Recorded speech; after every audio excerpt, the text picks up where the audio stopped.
अस्सलामुअलैकुम, आप सब कैसे हैं। उम्मीद करती हूँ आप सब ठीक होंगे, अपने बच्चों के साथ अपने घरों में हमेशा खुश रहें, आबाद रहें।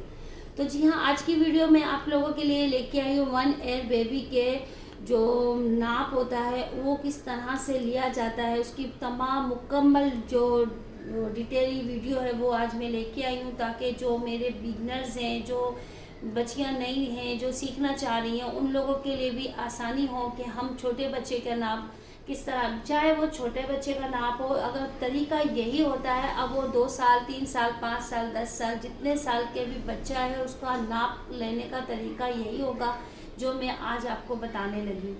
तो आज की जो वीडियो है वो आप लोगों के लिए बहुत फ़ायदेमंद होने वाली है। इसको आप गौर से देखिएगा, बगैर स्किप करे देखिएगा, ताकि छोटे छोटे जो पॉइंट्स होते हैं वो आप लोग नोट कर सकें, आप लोग कोई चीज़ मिस ना करें। अगर आप लोग वीडियो को स्किप करके देखेंगे तो कोई ना कोई पॉइंट आप लोग मिस कर देंगे, फिर आप कहेंगे कि हमने वीडियो में आपको ये नहीं बताया और गलत बताया वगैरह वगैरह। तो इन तमाम चीज़ों से बचने के लिए ज़रूरी है कि आप मेरी वीडियो को कंप्लीट वीडियो देखें। तो जी हाँ, चलते हैं अपने वीडियो की तरफ, जो कि ये है नाप हमारा 1 साल की बेबी का। पहले मैं कुर्ते कमीज़ का नाप बताने लगी हूँ। सबसे पहले हम कमीज़ को रखेंगे। अगर कमीज़ आयरन नहीं हुई भी नाप की कमीज़, तो आप सबसे पहले उसे आयरन करेंगे। आयरन करने के बाद, आयरन करने से ये होता है कि जो चुन्नटें आई हुई होती है वो सब खुल जाती है और नाप होती है, जिससे आप लोग जो है नाप में छोटा बड़ा होने का कोई भी खतरा नहीं रहता। चुन्नटें आने की वजह से क्या होता है कि कपड़े में जो है नाप जो है 19-20 हो सकता है, इसलिए पहले आयरन कर लेना ज़रूरी है। अगर वो कपड़ा आपका मसला हुआ है, चुन्नटें आई भी है, तो अगर इसकी मतलब कोई चुन्नट नहीं है, सही है, तो आयरन करने की भी आपको ज़रूरत नहीं। तो जी हाँ, सबसे पहले हम कमीज़ की जो है लेंथ लेंगे, जो इस तरह से शोल्डर होता है, शोल्डर से जो है वो लंबाई हम लेंगे। ये 1 ईयर बेबी की लेंथ है, इसको हम इस तरह से नापेंगे। तो ये देख सकते हैं आप, ये 17 इंच पे आई है लेंथ, तैयार इंच है। पहले आप एक कॉपी पेंसिल ले लेंगे, सबसे पहले आप लिखेंगे कमीज़ की लंबाई, और कमीज़ की लंबाई हमारे पास है 17, ठीक है। अब हम लोग इसमें जो सिलाई का मार्जिन अभी नहीं लगा रही, वो मैं बाद में बताऊंगी आपको। अभी मैं टोटल जो है तैयार नाप वो आपको लेना बता रही हूँ। तो सबसे पहले तो हम ले लेते हैं कमीज़ की लंबाई। जैसे कि आप देख रहे हैं, मैंने यहाँ से शोल्डर से जो इंची टेप को रखा है और यहाँ तक ये 17 इंच तैयार आ रहा है, ठीक है। इसके बाद जो आ जाती है दूसरी चीज़, वो आ जाती, तो जी दूसरी चीज़ है इसके शोल्डर। ये देखें, यहाँ पे बैक से हम शोल्डर का नाप लेंगे हमेशा, और यहाँ पे इंची टेप रखने के बाद ये देखें मेरे शोल्डर आ रहे हैं 9 इंच, ठीक है, 9 इंच। तो 9 इंच को हम जैसे ये जब भी हम कटिंग करते हैं कपड़े को, तो 4-4 में डबल करते हैं, इस तरह से कपड़े को रख के 4-4 में फिर हम इसकी कटिंग कर निशान लगा के और कटिंग करते हैं। तो अभी खुले में इसका जो शोल्डर आ रहा है हमारा 9 इंच आ रहा है, तो 9 का हाफ हम लेंगे 4.5 इंच, ठीक है। तो यहाँ पे जो है शोल्डर जो है हमारे वो आ जाएंगे 4.5।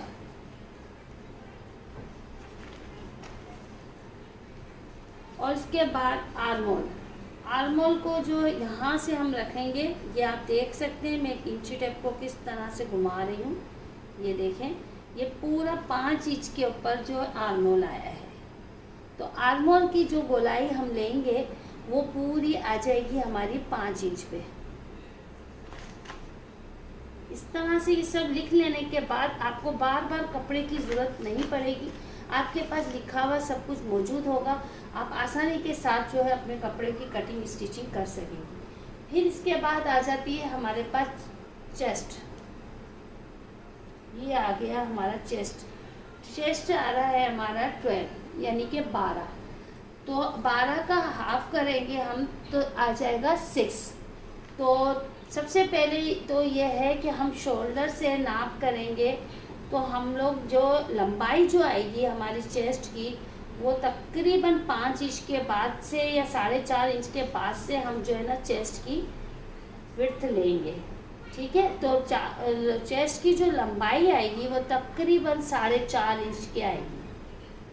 ये इंची टेप इस तरह रखने के बाद 4.5 इंच पे निशान लगाने के बाद से आप जो है वो चेस्ट का नाप लेंगे। तो चेस्ट का नाप की चौड़ाई जो विड्थ जो आ रही है वो आ रही है हमारी 12 और 12 का हाफ होगा 6।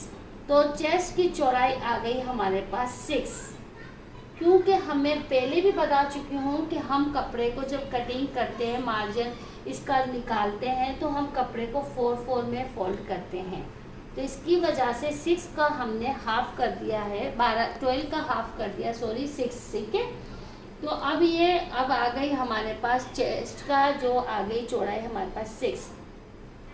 अब आती है कमर की लंबाई। तो कमर की लंबाई जो है वो हमारे आर्मोल से, ये देख सकते हैं आप, यहाँ से जो हमारे चौक होते हैं, यहाँ पे ये चौक खुले होते हैं बच्चे के, यहाँ तक की लंबाई जो आती है वो आ जाती है हमारी कमर की लंबाई, यानी कि 6 इंच। यानी 6 इंच की लंबाई लेने के बाद जहाँ से भी वहाँ पे निशान लगा के हम कमर की जो है वो विड्थ लेंगे। तो यह थोड़ा सा लूज़ है मेरी बेटी को, तो हम थोड़ा फिटिंग में लेते हैं, कमर को शेप अच्छा आता है। तो यहाँ पे जो कमर की विड्थ है वो हम लेंगे 10। तो 10 का हाफ होगा 5। ठीक है। पहले कमर की जो लंबाई आई है वो आई है हमारी 6 और फिर 6 के बाद कमर की चौड़ाई जो आई है वो हमारी आई है 5। ठीक है। यानी टोटल 10 थी, 10 थी, हमने हाफ करा तो 5 है। आर्मोल हम ले चुके हैं। अब चौक जो है वो बेबी के जो हम 6 इंच भी रख सकते हैं, 5 इंच भी रख सकते हैं, जो आपको मुनासिब लगे। बड़े चौक रखने हैं तो बड़े रख लें, इसका कोई इशू नहीं है। मेरे पास जो है इस वक्त चौक बंद है, एयरलाइन स्टाइल में है, मगर मैं जब भी अपनी बेबी के चौक खुले रखती हूँ तो 6 इंच तक खुले रखती हूँ। तो ठीक ये आ गया हमारी चौक की लंबाई 6 इंच। अच्छा जी, अब आ जाता है हिप। तो हिप जो है, हिप की विड्थ जो हमेशा चेस्ट के करीब होती है।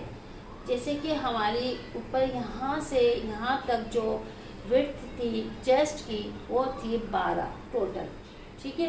तो ये आप देख सकते हैं ये हिप यहाँ से भी 12 ही है। ठीक है।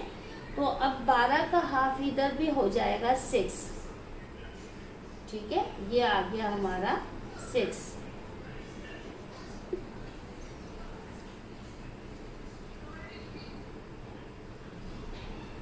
और दामन, ये तो एयरलाइन है, इसका दामन तो बहुत ज़्यादा है, कमीज़ का दामन इससे थोड़ा कम होता है। ये टोटल 18 है, तो नॉर्मल दामन हम 14, 15, 12, 13 जिस तरह से कपड़ा होता है उस हिसाब से हम रखते हैं, मगर ये तो एयरलाइन है तो ये 18 तक जा रहा है हमारा। तो ये हो गया है हमारा जो पूरी शर्ट की नाप का हिसाब।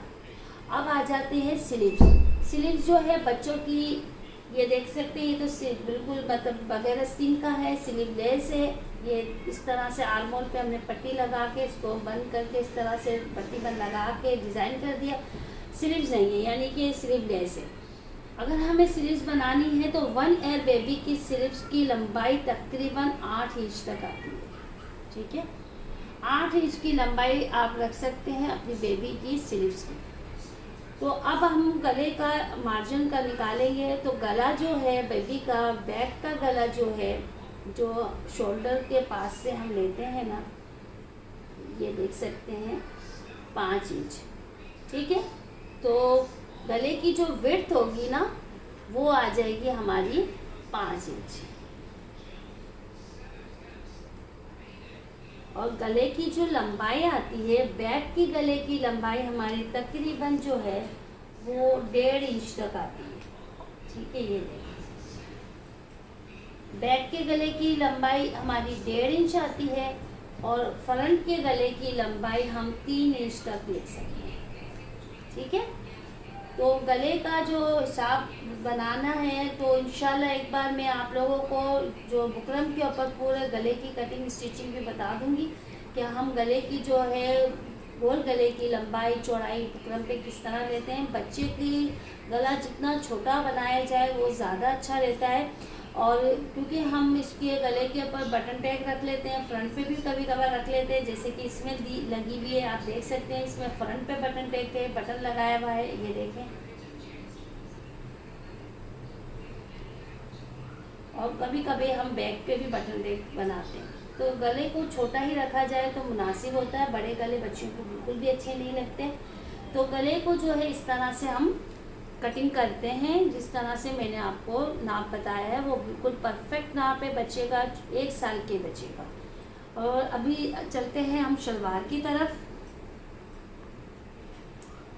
ये है इसकी शलवार, स्ट्रेट शलवार है, इसमें कोई कली नहीं लगी, कोई बेल्ट नहीं लगा हुआ, ये टोटल सीधी स्ट्रेट शलवार है।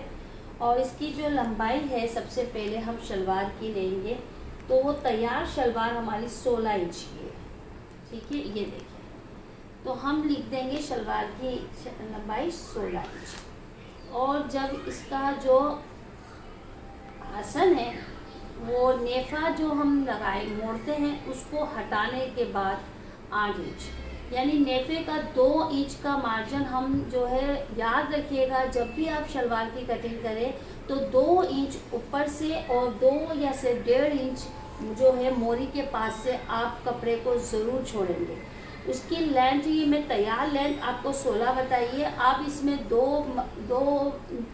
मतलब वो इंच जो है ऊपर से और 1.5 इंच, यानी कि आप तकरीबन 3.5 इंच कपड़ा या 4 इंच कपड़ा ज़्यादा बढ़ा के लेंगे, ताकि जो 2 इंच का पट्टा जो हमारा नेफा, जिस तरह ये इस तरह से हम नेफा लगाते हैं इलास्टिक लगाने के लिए, उसमें मुड़ जाएगा, और 1.5 इंच का इस तरह से हमारी मोरी में मुड़ जाएगा। इसे हम पैंचा भी कहते हैं, मोरी भी कहते हैं और बॉटम भी कहते हैं।